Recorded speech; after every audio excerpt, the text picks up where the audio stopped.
We're on the hunt for some of the rarest and most coveted beers made in the world. In the last 10 years, American craft breweries have come to dominate the world rankings in beer. And the best of these are made in small batches all across the country. The huge demand and limited supply for these rare brews means you're not going to find them on the shelf at your local store. Our goal of this show is to bring you along to the local brewery events and show you that the hunt for these beers is just as memorable and fun as drinking the beer in the end. Limited release.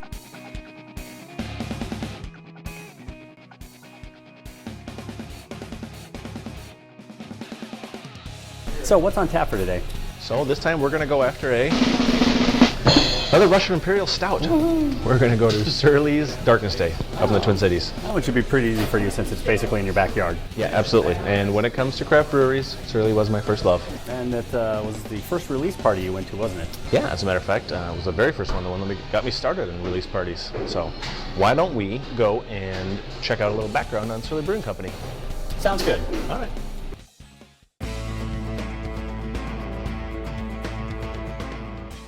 Surly was founded in 2005 by longtime homebrewer Omar Ansari. He started brewing in 1994, and by 2004, Omar knew he wanted to brew more beer. Lots more beer. He met future head brewer Todd Haug at a craft brew convention in San Diego, and they started talking about what he wanted to do. At the time, Todd was the head brewer at Rock Bottom in Minneapolis. But even cooler is that Todd was the lead guitarist in the speed metal band Power Mad. Gotta love a rock star. Over the next year, they sourced a 30-barrel brewing system and turned an old industrial building into the current Surly Brewery. So recently, Surly has started planning a $20 million brewery, brew pub, and beer gardens for the city of Minneapolis that has a capacity to do 100,000 barrels of beer, which is about 20 million pints.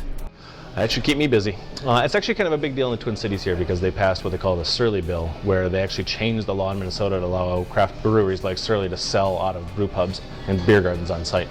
So, as a Twin Cities native, since that's as far as they distribute, what kind of beers can you get from them? Well, Surly has 5 year-round main beers that they sell to the public. They have the Furious, which is a gold standard IPA. They have Bender and Coffee Bender, which are both very good. They have their Cynical, and now they are also releasing Hell, which is a lager year-round. One, it's also interesting that they can most of their beers, which I believe a lot of brewers are starting to look into, as it really sort of helps preserve the flavor of the beer through distribution.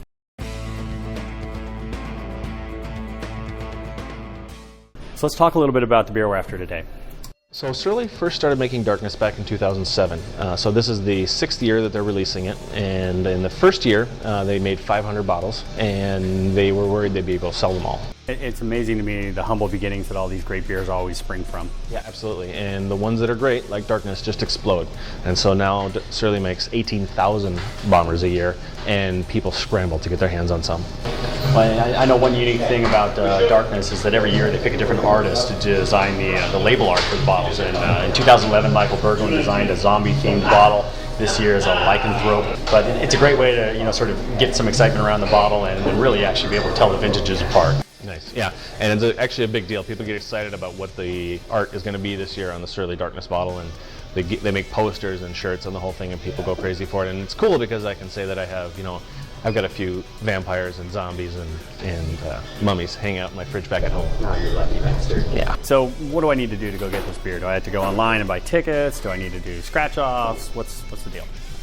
So Surly Darkness is old school. There is no pre-sales, there's no tickets online, there's nothing like that. You go and you wait in line, and you get a wristband, and with your wristband you're allowed to buy bottles of beer. Now, you don't actually need a wristband to go to the party. You can go and sample the other beers, and you can probably sample Darkness on tap there, but to get your 6 bottles to take home, you have to have that wristband. Now, I've been going for the last 3 years, and every year you have to get there earlier and earlier to get a wristband. Last year I went at 7 a.m. For the bottles that were going on sale at noon, and I wasn't even close to getting a wristband. So this year, we're not going to screw around with it, and we're going to camp out overnight. It seems like it's going to really bring out the diehards. I mean, I haven't waited in line for tickets since like pre-internet rock concert days, but I guess it'll give us a lot of time to hang out and meet our neighbors and sample some beers. Or we could read War and Peace.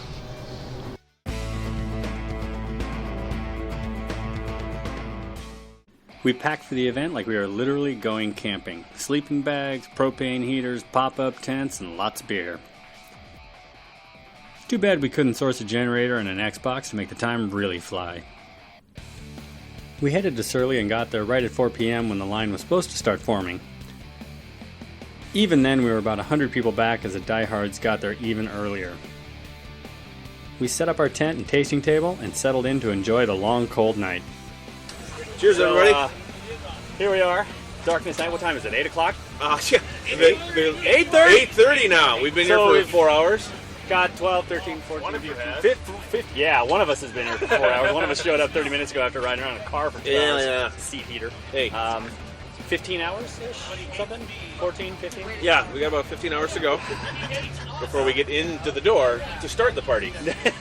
I must say, it is, I mean, the crowd here is actually, it's pretty awesome, these guys. Everybody's really into beer. There's a lot of sharing going on. I saw some beer table, like trading tables down on that end. Oh, yeah? Like, so you could just kind of show up with what you got and, Nice. just have people see what you want. So, Yeah, absolutely. I think we're going to make some friends tonight. yeah, it's kind of like the Dark Lord line sharing thing, only it's Better. 17 hours long. Instead of 2 hours long. Yeah, I guess that's true. No, it's going to be a long night. It will be, but we'll be here. Rob didn't pack the generator or the Xbox, so we'll be probably filming a lot. Cheers. Cheers. Throughout the night, we had a ton of guests stop by to watch us film and taste some of the beers we brought.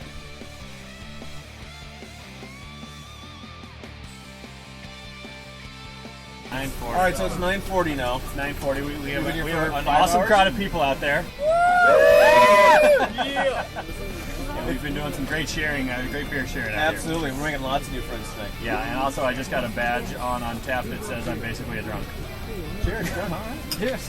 You only got, what do we got now? 10 to 9:30. 14 hours to go. 14 hours to go until we get to go inside and hang out for another 8 hours after a red eye. Absolutely. That is awesome. You're going to be fantastic. It's going to be delicious. All I can say is that, it is kind of nice. It's really cold out, but there's a lot of, we've got a lot of high ABV beers. Anyways, we'll check back in a little bit later. All right, next hour. The line was most active between 10 and midnight with fires and sharing tables set up and down the line. There was even one tent that had a television set up and they were playing Nintendo's Excite Bike. Awesome.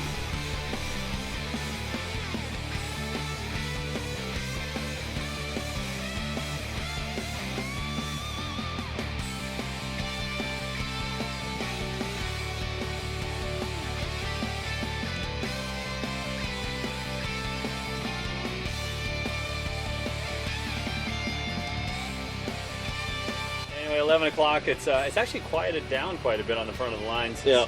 People have been drinking for 7 hours now. But I hear the backside. I can hear them down there. They're a little more rowdy down It's there. not a little rowdy. We might need to go that way. Yeah, we'll go Or over we need here. to open a whole lot of beers and have the party come to us. What do you think? Should we open a whole lot of beers? I think we're opening a whole lot of beers. All right, we're opening them. Okay. Got it. Check. We brought around 60 beers to share, and we didn't take any home. Some of the notable offerings opened at our table were 3 Floyd's Baller Stout, Pliny the Elder, Surly Wet, Sexual Chocolate, Twisted Jim, Eclipse 50/50, Liver Rich Life, and Firestone Walker's Parabola. As time went on, we started getting a little loopy.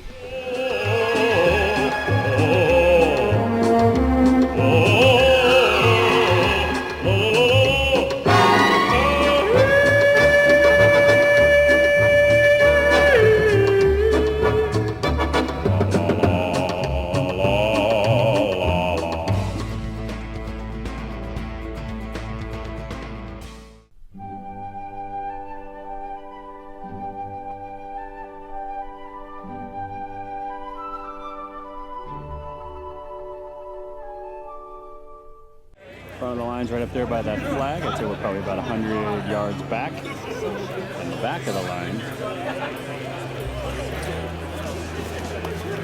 I can't actually see.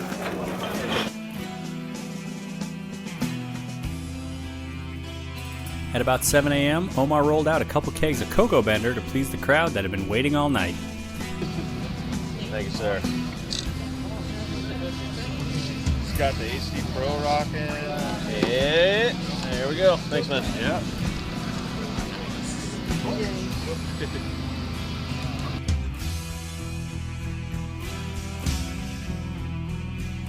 At 10 a.m., the lines compressed up toward the gate, and everyone was ready for the party to begin.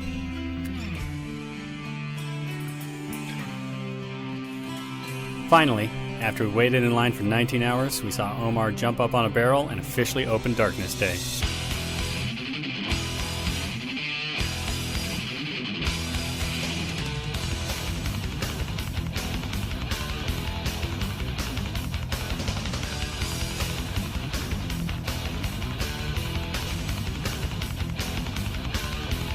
The inside of the brewery has a couple of key areas. There's a large tent with tables, there are 2 beer lines serving their standard pours plus Darkness and Damien, and there's a special cast line with some very limited release pours. But first you need to go buy some beer tickets for $4 each, as there's no cash accepted in the other lines. Inside the tent was a great place to settle in and enjoy the awesome beers they had on tap. And at 11:30 it was time for us to get our allocation.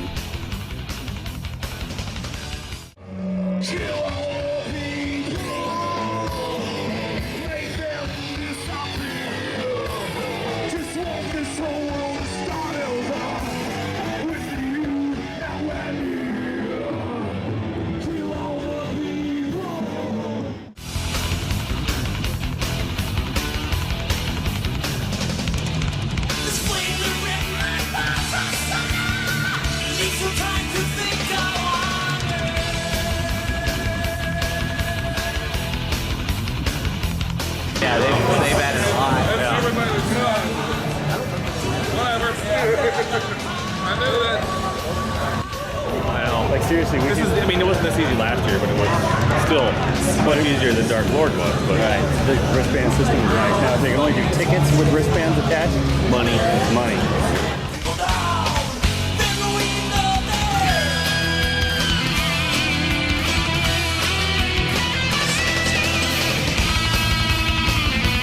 Thank you very much. Thanks for coming down and back out into the world.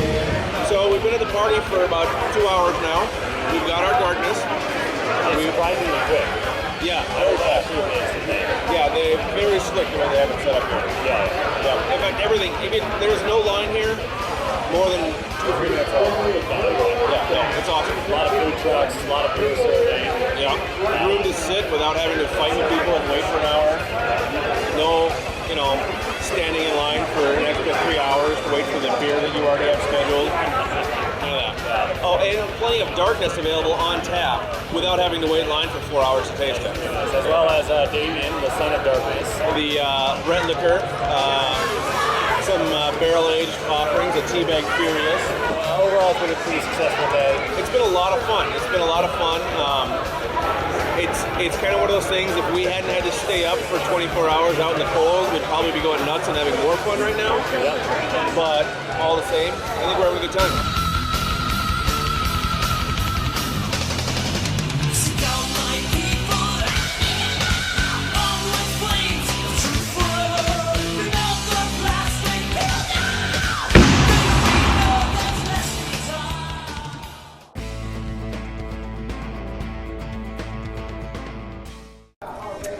So how'd we do this year? Well, in addition to the ridiculous number of beers we tasted at the wine party, we did get our 6 bottles of Darkness, and we got to taste some really cool, unique offerings from Surly that you can only get at these kind of events. So they had the Britannimus IPA, what they call the Brit Liquor, which is really good, the Teabag Furious, which is fantastic, the Cocoa Bender, which I love, and then they had Darkness flowing readily available for anybody who wanted it, and they had Damien, son of Darkness, which is only available at Surly Darkness Day. Yeah, I gotta say, when Omar rolled out those kegs of Cocoa Bender in the morning and just started passing it out for free to the people in line, that was just awesome.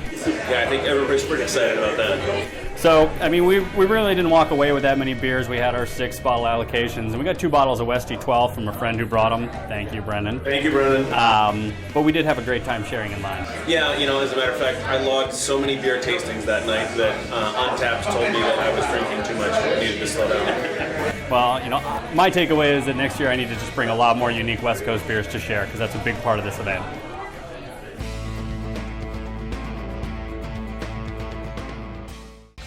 The aroma on this is really interesting. Definitely sweetness from the malts. I get a little hint of alcohol right off the bat. It's also got a nice coffee aroma, a little bit of kind of dark cherry kind of notes to it. So just really a lot going on here. There's a ton going on in this beer. A lot of sweetness to it, a lot of kind of caramely notes to it, without being that cloying, candy caramel. It's got a lot of balance because of the hops that are in there. You can definitely get a little bit of a taste for them, as well as the roasted and dark malts that are in there. They just kind of balance out that sweetness. I love this beer. And I've loved Darkness since the first time I had it. This is really drinkable right now. And I cannot believe they've gotten this much complexity and smoothness in an Imperial Stout that's this fresh.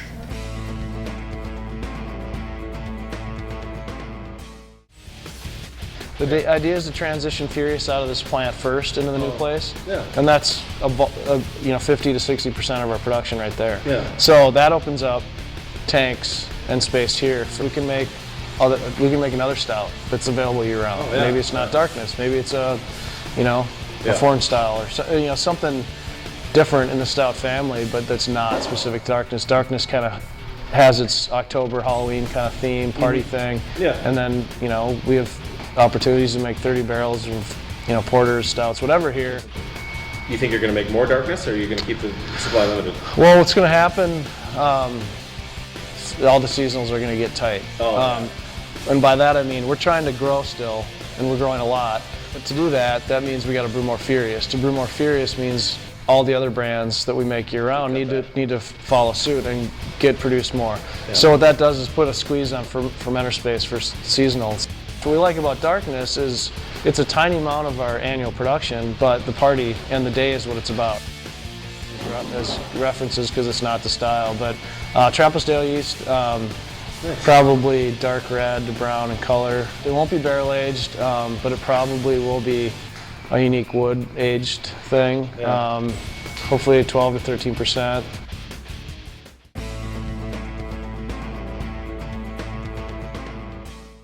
After Darkness Day, we flew right out to the brewery for Black Tuesday, and they were kind enough to let us film our final segments in their barrel room. So another successful beer adventure. What do you think of the event? Well, I'm going to say it was a very long, cold night, and I'm starting to wonder why these things never seem to happen in July. That having been said, it went very, very smoothly. I think when we actually went to get our Darkness allocation, it took maybe 5 minutes for us to wait in line. Yeah, I can't wait in line for 19 hours that many times, but all the people around us were all really nice and fun to talk to, and we had a great time sharing beers. Yeah, absolutely. They did a great job with the wristband allocations of breaking out in a lot of the sections, so the line was never very long and things moved very smoothly. I will have to say that at some point you have to wonder if Surly isn't going to have to go to online ticket event sales like the others do, because with a group this big waiting 20 hours in line, you got to wonder if people are going to keep doing that. Yeah, and as far as the wristbands go, it's interesting. Last year they sold out, or they gave away their last wristbands about 7 a.m., and this year they had something until about 10 a.m. Now, they had more wristbands, about 300 more, 1,500 total. It was a little bit colder, which kept some people away.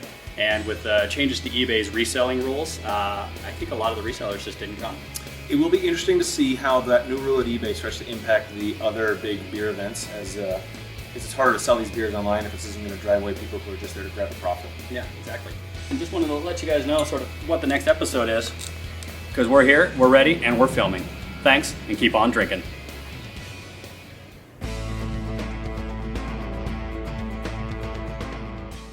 The volunteers are awesome, and they've put a lot of thought into the event planning. They passed out 1,500 wristbands for Darkness allocations. Take your chance deciding when you want to show up and how long you want to wait. Come Friday night if you want to join in the fun of the beer sharing party. Come Saturday early if you want to enjoy the Surly party more. Surly's neighbors are very generous in allowing use of their parking and other inconveniences. Respect their property. It was 28 degrees overnight. Don't become a Surly sickle. The line is full of die-hard beer lovers. Bring some cool beers to share in line, and the favorite will be returned. We brought a ton of snacks, but you can get hot pizza delivered, and there were food trucks there overnight. It gets pretty dark out there. Bring a headlamp so you don't trip or get lost in the portalettes. Surly pours special beers during the day. Hit the cast line early and check back for releases throughout the day.